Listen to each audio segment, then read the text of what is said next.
day everyone, and welcome to this second part of this series. Now I wanted to do the smoke for the second part, the cloud, but unfortunately it consists out of more parts than I initially anticipated after going through a lot of explosions this week. So what I want to do is focus on another aspect today, and then we'll do more of the cloud stuff as we go along. There are two reasons for that. Number one, the thing that I want to explain today is fairly easy to understand if you really pay attention. And the second part is I'm still trying to really get the look of the cloud just right. You'll see in the example, it's not quite there yet. You'll see on the screen right now, it's not quite there yet. So rather we do something functional and still keep the momentum and then move on to the next part as we go along. So let's get into it. So what we're going to do today is particles on particles. It's not as complicated as it sounds, but I'm only going to cover one layer because that's all we need. So you're going to start with your basic particle system that you would have started with even if you didn't know this method existed. So what we're going to do is we want debris to come from the center of the explosion. So how this typically looks is kind of like the shape of a fountain. It's got a center and everything comes out of it and forms like a bow to the outer edges. Very simple. So what we can do is we can add a sphere and cut it in two. So we can use a UV sphere. UV sphere is absolutely fine. And then you can just delete the bottom part. Fairly straightforward. And we can flatten this out a bit, apply that, and now we can add a basic particle system. Now this is what I would call the control object and the control particle system. So that's what I'm going to call it. Let's call it particle system control. And we're going to call this our control object. Okay. So the reason we're doing this is because this particle system is going to vanish, but it is going to control the second part, if you will. Okay, so we're not going to use 1,000 because the debris we're shooting from the center is just for an example. So we're only going to use, say about 20 or so. Doesn't need to be huge. Just pretend it's a small explosion. Now, because an explosion happens fairly quickly, now let's say this is a single explosion, you only have one bang, okay? If you only have one bang, you don't have many waves of particles going out. So it's all going to happen pretty much instantaneously. So let's make this also on one. You can offset this. I'm just using this as an example, putting it on one. You know what, let's put this on a different starting point. Let's put it on 80, okay? And the lifetime does not have to be long. You only need it to shoot out, bounce, and stop. So let's say 100. In the example I showed you earlier, it was about 115, so don't worry about the length of it too much. Okay, so let's just do a basic run of this. I think, yeah, we still need to do that. Field weights. So these I don't turn off completely. I do turn them off a little bit because when an explosion happens, it's huge, okay? Because it's huge, you have two options. You can either reduce the gravity so that it can go a lot further with a lot less momentum, depending on whether you're using force fields and whatnot, or you can simply reduce the speed of the particle simulation. I prefer just to turn down the gravity and everything else a little bit. So under your velocity, you can leave that on 1 and just give it a little bit more of a Z push, and let's see what that looks like. Okay, so it's going to start around here. Yeah, that's a little bit underwhelming. So let's make this 5, and let's make this 5.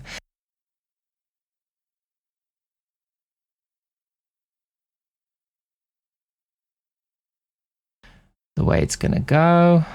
I'm just going to increase the starting point. So you see, that's a very nice little kaboom. So imagine if it's like a huge explosion, but it's very linear, like kind of like in a ditch or something, because everything will go up. So this would be perfect in such a situation. If you have a more flat area explosion, sort of like not a nuclear explosion, because a nuclear explosion is too huge. You don't see the debris. If it's just like a mine or something, it'll look very different. So let's apply the rotation and scale. And you can see it's much wider. I think it's a little too strong though. So let's make this 4. Or let's increase the gravity a bit. Let's increase the gravity a bit. When you do this, do be aware you might have to adjust things a little bit back and forth, because it tends to differ every single time. So I really like this. This is very cool. So this took from 80 to 160. So that's almost double. So let's say let's make this 80 and let's give it another run. Just want to see where it stops. Okay, so let's keep it at 100 so that it can at least bounce a little bit. Okay, let's add a floor. Don't be too concerned about the physics just yet. So we can call this the control object, and that is of course our floor. I'm just going to make it non-selectable. Okay, so now we are going to add the object that's going to carry the particle instance. So let's say we want a rock. So we're going to generate a rock. There we go, we have a rock. What I would suggest is reducing the detail, because it's really insanely highly detailed, these things. Besides, you're not really even going to see it, so just apply all these. Okay, that should be good. So on this one, we are going to apply a particle instance, and we're going to select this thing. So what you're going to do is get a particle instance. There we go. And you're going to select this one. And you can see by default, it already selected it. So what happens if you go back, rotation and scale? Boom, look at that. Very cool, love that. So you can adjust the settings on the control object. So let's give it some rotation. Let's make it dynamic, randomize the thing, give it some rotation. Physics, let's give it a little bit of a Brownian value. Integration, give it a little bit of a subframe. Random the size a bit. I think that's good. Let's just leave the date visible. Let's see what that looks like. Okay, it's just too big, so we'll just shrink it down.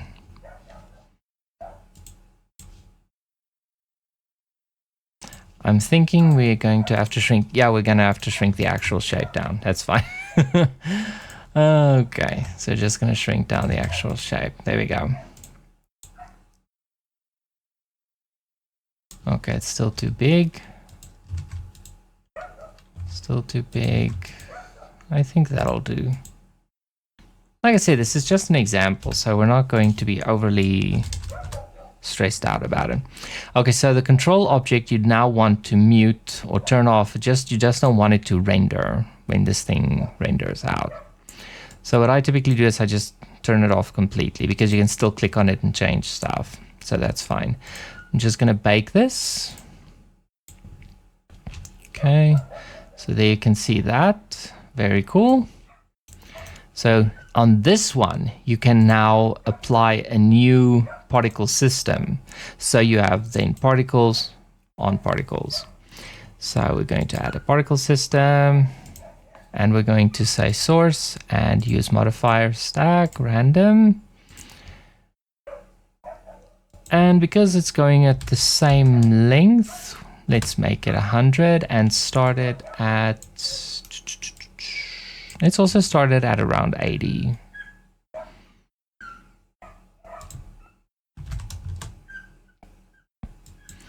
This one is going to have to go for the length of the animation, which is very different. So let's say it's going to go up to there. So 169. Say 160 and make this a little bit. I want to make it shorter, but I don't know.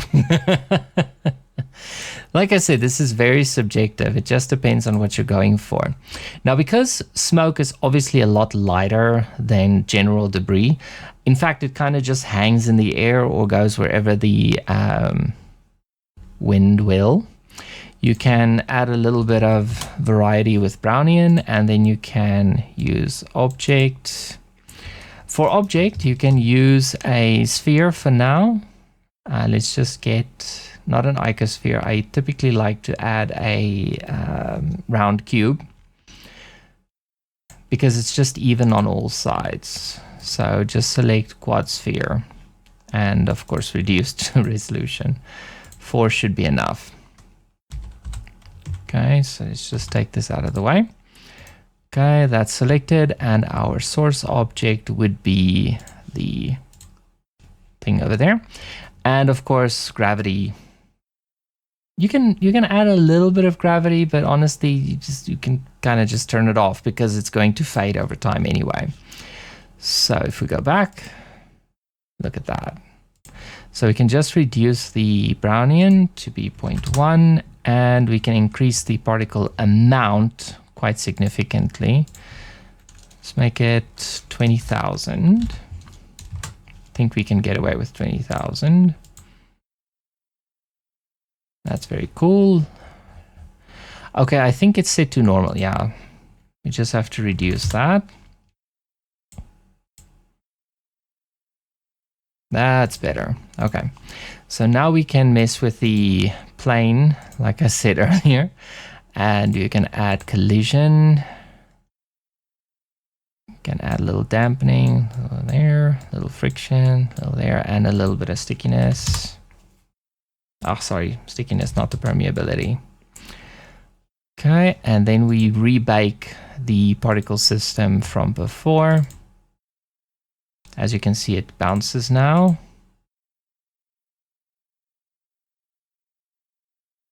Okay, the floor is not big enough. Just need to make the floor a little bit bigger. And hide the particle system.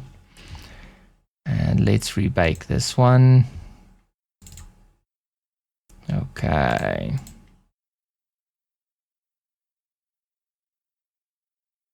And there it stops. So in order to prevent this weird, fizzling out kind of shape, you can just add a texture to scale it over time.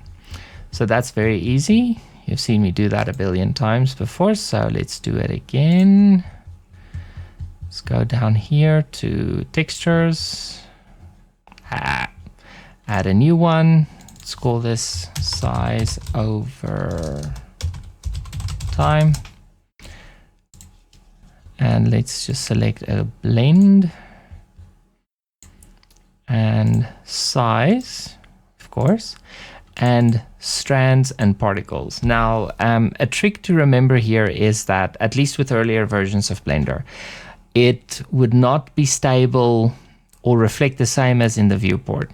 So what you need to do is you need to make sure that it bakes the entirety of the possible range of the particle system before you reduce your range again, so that it does calculate the size over time. Otherwise, it will stop wherever it is. In other words, that will be your stop of the fade. It looks really, really bad. So just be careful of that. Okay, so we've got size, and now we just need to add the colors, because now it's the wrong way around. So we just want to flip this, because we need it to, like I say, shrink over time. Okay, so it's not taken effect I think I've got the wrong particle system here. Yeah, I applied it to the wrong particle system. So let's take this one out over here and let's apply it to the correct particle system. Stuff like this happens. Stuff like this does happen. Okay, so let's use the same texture, size over time. And let's make sure everything is still correct. See, it's not, so we have to always make sure everything is the way it's supposed. There we go. See, immediately we have a result. So what you can do is, because the debris can kind of be swallowed up because of the emission, you can either switch to volume, or you can just make it kind of grow into existence. So let me just illustrate the point. So there we have our little rocks. Let me just get there. So you can see, you just kind of want them to trail. But if they were completely sized up, they kind of swallow up the rock. So it's better to have it kind of trail like dust.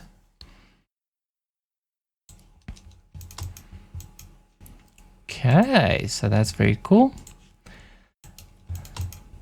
Now we can just give it a material, change the scale, and all that kind of stuff. So this is the easier part. Now, what you would typically do is you would add some detail in this particular part, where the particle is no longer just a single round shape. So you have to kind of cloudify it, if that makes sense.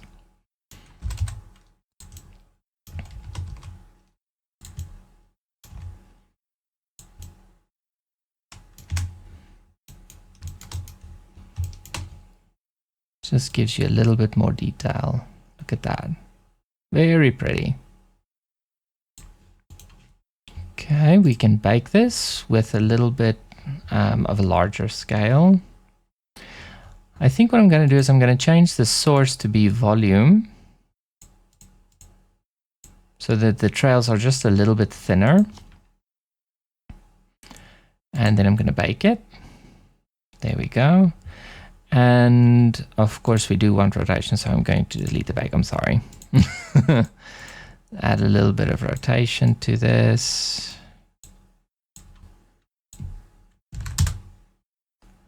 Add a little bit, okay, that's already done. Okay, we can up the scale a smidge. Not too much. Some randomness. Okay, let's bake it now. Okay. Now, of course, your material will differ based on whatever this is for. So again, it's totally up to the specific circumstances. So let's say this is really dark smoke or whatever the case might be. You can do this with Fresnel and of course a shader to RGB. No need to make this overly complicated. Usually this would be for a very specific scene, so you don't need a very dynamic setup. So let's just add a shader, diffuse, and of course shader to RGB. And a color ramp.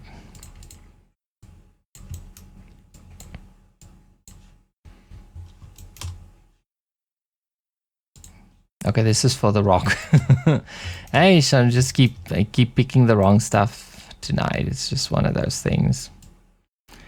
Okay, so let's set this to constant. And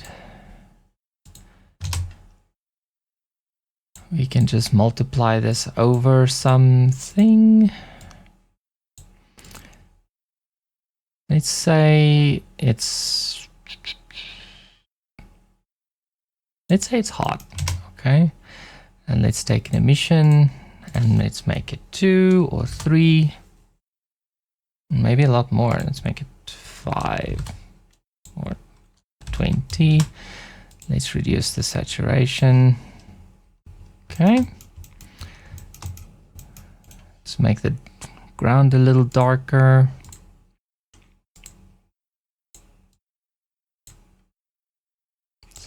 that. And then let's get our round cube, which is going to be our smoke particle without the 4. And we're going to copy the material from the rocks. When you copy nodes, make sure that the mouse is not over, or the cursor is not over any specific values. Otherwise it tends not to copy. So just keep it in the blank space and then it should copy and paste fairly easily. Let's just add a new material, delete this and paste. See? No problem whatsoever. Okay, so in this one, we're not going to be using a major emission value. So smoke is a tricky one to do. There are a few ways you can tackle this particular issue. So let's just create like a base color here. Not too bright, but not too dark either. You still want to be able to see it. Okay, and then you can add a Fresnel, like you've seen in my previous tutorials. Let's just get this multiply one and make it an add. Add that over there. Okay, that looks very cool. And we just need to get this in here a little bit more. Oh dear.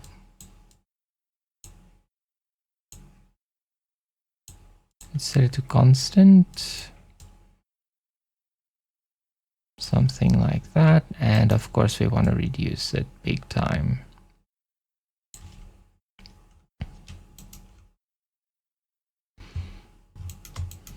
Okay. So something like that. And that's it for this specific part. So next time we'll cover the cloud and all that kind of stuff. You'll see that in the example, I split the cloud in 2 sections, so you're welcome to give that a shot in the meantime. So what happens typically when an explosion occurs, at least when it's like a detonation or something, it's like you have the cloud from nothing to instantly being there, and then it slowly expands. Now, this is not the case every time, because let's say it's something that was slightly underground. It can shoot up over, say, a second or 2. So like the example, that also happens. So what you just need to do is watch your timing, go do some research, look at some of them, and split your cloud in 2 at least. So your first cloud would be the base, which kind of rises, and then your second cloud would be the initial pillar, if you will, and that one will remain the pillar as the other one still keeps rising. What I also recommend is an empty to run the coordinates for the displacement of your clouds. It just gives a really cool result. Like I said, mine still needs fine-tuning, as you can see again, but I wanted to cover this specific aspect before we get into the other stuff, because this is quite a complex thing if you don't know how to do it. But like you saw, it's very easy. You have your control object, you instance that to a different object that's going to be your emitter of your secondary particles, and it's as simple as that. So you don't need to panic. Just remember to tick that little box for using the modifier stack. Otherwise, it ignores it completely and just focuses on one of the rocks in this instance. So that's it for this video. I really look forward to the next part. Have a great one and God bless you.